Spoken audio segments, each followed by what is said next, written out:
Planet eating stars, ഗ്രഹങ്ങളെ തിന്നുന്ന നക്ഷത്രങ്ങളെക്കുറിച്ച് നിങ്ങൾ കേട്ടിട്ടുണ്ടോ? ചില നക്ഷത്രങ്ങൾ അവയുടെ ഗ്രഹങ്ങളെ വിഴുങ്ങിക്കളയുന്നതിന് തെളിവുകൾ കണ്ടെത്തിയിരിക്കുകയാണ് ശാസ്ത്രജ്ഞർ. നമ്മുടെ നിലനിൽപ്പിന് സൂര്യപ്രകാശം എത്രത്തോളം അത്യാവശ്യമാണെന്ന് അറിയാമല്ലോ. ഭൂമിയിൽ ജീവിക്കാനുള്ള അനുയോജ്യമായ സാഹചര്യങ്ങളെല്ലാം സൂര്യൻ മൂലമാണ് നമുക്ക് ലഭിക്കുന്നത്. അതേ സൂര്യൻ തന്നെയായിരിക്കും ഭൂമിയുടെ നാശത്തിന് കാരണമാവുക എന്ന സൂചനകളാണ് പുതിയ പഠനങ്ങൾ നൽകുന്നത്. സൗരയൂഥത്തിന്റെയും ഭൂമിയുടെയും ഭാവിയെക്കുറിച്ചുള്ള ആശങ്കകളും നിരവധി ചോദ്യങ്ങളും ഇതിനോടൊപ്പം ഉയർന്നു കഴിഞ്ഞു. വിശദമായി നോക്കാം. സ്വാഗതം ഇൻഡെപ്തിലേക്ക്.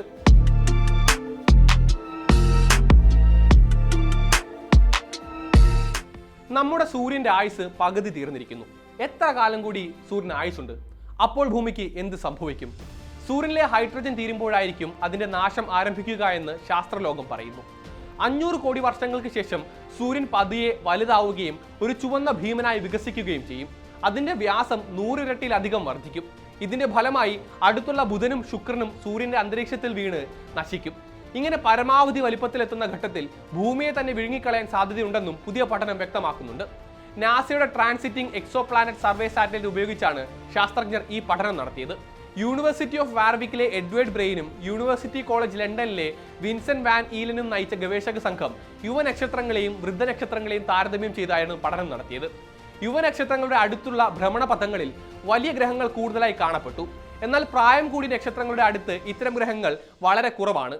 ഈ നക്ഷത്രങ്ങൾ വികസിക്കുമ്പോൾ അടുത്തുള്ള ഗ്രഹങ്ങളെ വിഴുങ്ങിക്കളയുന്നതിനാലാണിതെന്നാണ് 2025 ഡിസംബറിൽ പ്രസിദ്ധീകരിച്ച പഠനത്തിൽ ഗവേഷകർ ചൂണ്ടിക്കാട്ടുന്നത്. വയസ്സായ നക്ഷത്രങ്ങൾക്ക് വിശപ്പ് കൂടുന്നുവെന്ന് ശാസ്ത്രജ്ഞർ തമാശ രൂപേണ പറയുന്നുണ്ട്. നക്ഷത്രം വികസിക്കുമ്പോൾ അതിന്റെ ആകർഷണ ബലവും വർദ്ധിക്കും.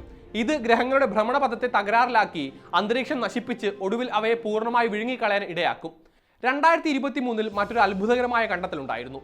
മസാച്യുസെറ്റ്സ് ഇൻസ്റ്റിറ്റ്യൂട്ട് ഓഫ് ടെക്നോളജിയിലെ ശാസ്ത്രജ്ഞർ ഒരു നക്ഷത്രം ഒരു ഗ്രഹത്തെ തിന്നുന്നത് നേരിട്ട് നിരീക്ഷിച്ചു. ഭൂമിയിൽ നിന്ന് 12,000 പ്രകാശ വർഷം അകലെയുള്ള ഒരു വൃദ്ധനക്ഷത്രം നമ്മുടെ ജൂപ്പിറ്ററിന്റെ അത്ര വലിപ്പമുള്ള ഒരു ഗ്രഹത്തെ വിഴുങ്ങി. ഇതൊരു തിളക്കമുള്ള പ്രകാശ വർഷമായാണ് കാണപ്പെട്ടത്. ഈ സംഭവം നമ്മുടെ സൂര്യനും ഭൂമിയും നേരിടാനിരിക്കുന്ന ഗതിയുടെ ഒരു പ്രിവ്യൂ ആണെന്നാണ് ശാസ്ത്രജ്ഞർ അന്ന് പറഞ്ഞത്. സൂര്യൻ ചുവന്ന ഭീമനായി മാറുമ്പോൾ അതിന്റെ ഉപരിതലം ഭൂമിയുടെ ഭ്രമണപഥത്തിനപ്പുറം വരെ വികസിക്കുമെന്നാണ് പ്രവചനം. ചില പഠനങ്ങൾ ഭൂമി രക്ഷപ്പെട്ടേക്കാമെന്ന് സൂചിപ്പിക്കുന്നുണ്ടെങ്കിലും അതിന് സാധ്യത കുറവാണെന്നും പുതിയ പഠനങ്ങൾ വ്യക്തമാക്കുന്നുണ്ട്. അങ്ങനെ സംഭവിച്ചാൽ ഭൂമിയുടെ ഉപരിതലം ഉരുകി ലാവാ സമുദ്രമാകും, അന്തരീക്ഷം നശിക്കും. ഇതൊക്കെ 500 കോടി വർഷങ്ങൾക്ക് ശേഷമാണ് എന്നതുകൊണ്ട് ആശ്വസിക്കാം. ഈ സമയമാകുമ്പോഴേക്ക് ഭൂമിയിൽ ജീവൻ നിലനിൽക്കില്ല എന്ന് ഉറപ്പിക്കാം. ഏകദേശം 1 കോടി വർഷങ്ങൾക്കുള്ളിൽ തന്നെ സമുദ്രങ്ങൾ വറ്റിപ്പോകാനും ജീവൻ നശിക്കാനും സാധ്യതയുണ്ട് എന്നാണ് ശാസ്ത്രജ്ഞർ ചൂണ്ടിക്കാട്ടുന്നത്. ജീവിക്കാൻ കഴിയുന്ന നക്ഷത്ര വ്യൂഹങ്ങളിലേക്കോ ഗ്രഹങ്ങളിലേക്കോ പോകാൻ കഴിഞ്ഞാൽ സൗരയൂഥം നശിച്ചാലും നിലനിന്നു പോകാൻ മനുഷ്യരാശിക്ക് കഴിഞ്ഞേക്കും.